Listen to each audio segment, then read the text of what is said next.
Hi friends, ಎಲ್ರಿಗೂ ನಿಮ್ಮ serial ಸ್ಟೋರ್ಗೆ ಸ್ವಾಗತ.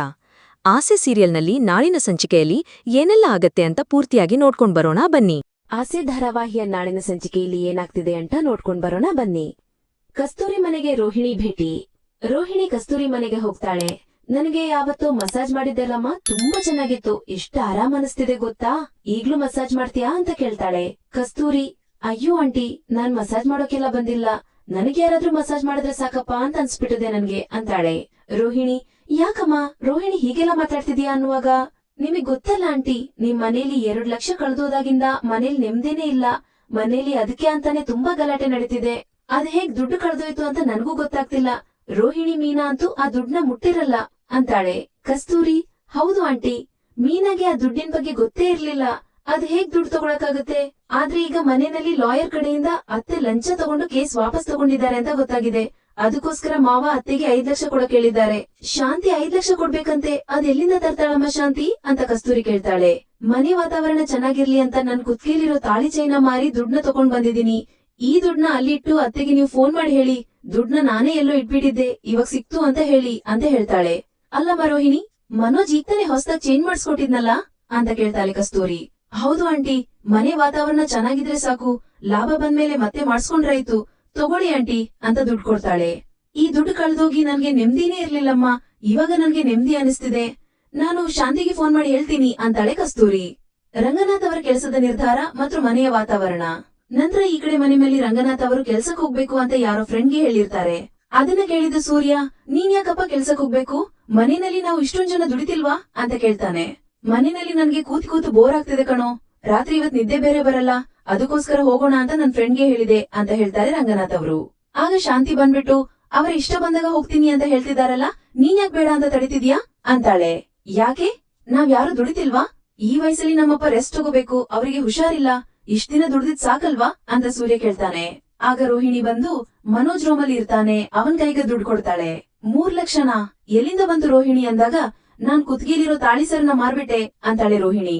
ಈಗ ಯಾಕೆ ಈ ತರ ಎಲ್ಲ ಮಾಡಕೋದೆ ಅಂತ ಮನೋಜ್ ಕೇಳ್ತಾನೆ.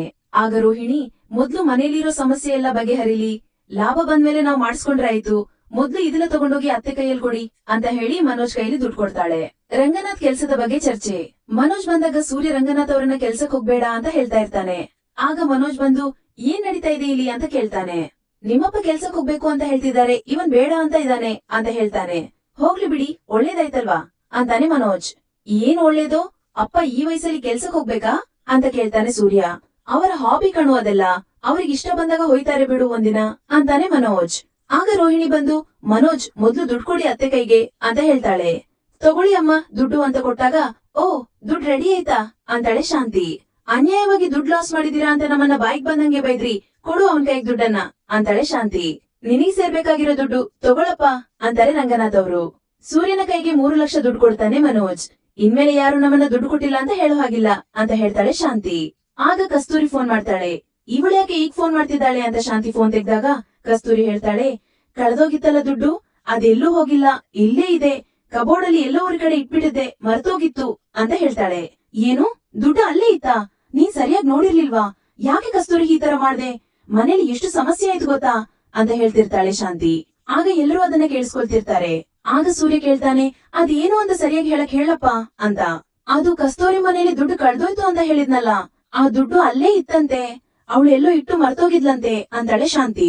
ಕಳ್ದೋಗಿರೋ ದುಡ್ಡೇನೋ ಸಿಕ್ತು, ಆದ್ರೆ ಮೀನಾ ಮೇಲೆ ಕಳ್ಳಿ ಅಂತ ಆರೋಪ ಮಾಡಿ ಅಷ್ಟೆಲ್ಲ ಬೈದು ಅವಳಿಗೆ ಅವಮಾನ ಮಾಡಿದ್ರಲ್ಲ, ಇದೆಲ್ಲ ಸರಿನಾ ನೀವು ಮಾಡಿದ್ದು, ಅದನ್ನೆಲ್ಲ ವಾಪಸ್ ತಗೋತೀರಾ ಅಂತ ಕೇಳ್ತಾನೆ ಸೂರ್ಯ.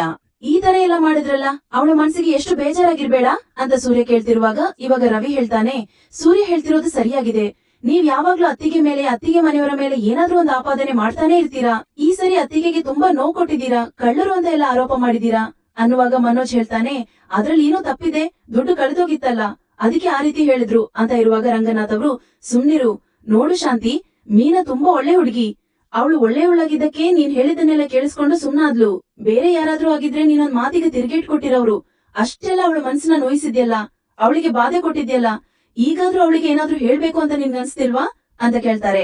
ಶಾಂತಿ ಸುಮ್ನಿರ್ತಾಳೆ. ಆಗ ಸೂರ್ಯ, ಬಿಡಪ್ಪ, ಅವಳಿಗೆ ಏನು ಅನ್ಸಲ್ಲ ಅಂತ ಹೇಳ್ತಾನೆ. ಆಗ ರಂಗನಾಥ್ ಅವರು, ನೋಡು ಶಾಂತಿ, ಇನ್ಮೇಲಾದ್ರೂ ಮೀನಾ ಮನೆಯವರನ್ನ ಬಾಯಿಗೆ ಬಂದಂಗೆ ಬೈಯೋದನ್ನ, ಅವಮಾನ ಮಾಡೋದನ್ನ ಬಿಡು, ಮೀನಾಗೆ ಕೇಳೋಕೆ ಹೇಳೋಕೆ ಅವಳ ತಂದೆ ಇಲ್ಲ ಅಂತ ನೀನ್ ಅನ್ಕೊಂಡಿರ್ಬೋದು, ಆದ್ರೆ ಅವಳ ತಂದೆ ಸ್ಥಾನದಲ್ಲಿ ನಾನಿದ್ದೀನಿ. ಇನ್ಮೇಲಾದ್ರೂ ಏನಾದ್ರೂ ಮಾತಾಡ್ಬೇಕು, ಏನಾದ್ರೂ ಅನ್ಬೇಕು ಅನ್ನೋದಾದ್ರಿ ನೋಡ್ಕೊಂಡ್ ಮಾತಾಡು ಅಂತಾರೆ ರಂಗನಾಥ್ ಅವರು. ಆಗ ಮೀನಾ ಅಳ್ತಾ ಬಂದು ರಂಗನಾಥ್ ಅವರ ಕಾಲಿಗೆ ಬೀಳ್ತಾಳೆ. ಅಳಬೇಡ ಮೀನಾ, ನಿನ್ಗಂತ ನಾನಿದ್ದೀನಿ ಅಂತಾರೆ ರಂಗನಾಥ್ ಅವರು. ಆಗ ಸೂರ್ಯ, ಅಳಿ ಬಿಡಕ್ಕ, ಅವಳ ಮನಸ್ಸಿಗೆ ತುಂಬಾ ಬೇಜಾರಾಗಿದೆ ಅಂತಾನೆ. ಇಲ್ಲಿಗೆ ಈ ಸಂಚಿಕೆ ಮುಕ್ತಾಯ ಆಡುತ್ತೆ. ನಿಮ್ಗೆ ಇಷ್ಟ ಆದ್ರೆ ಲೈಕ್ ಮಾಡಿ, ಕಮೆಂಟ್ ಮಾಡಿ, ಸಬ್ಸ್ಕ್ರೈಬ್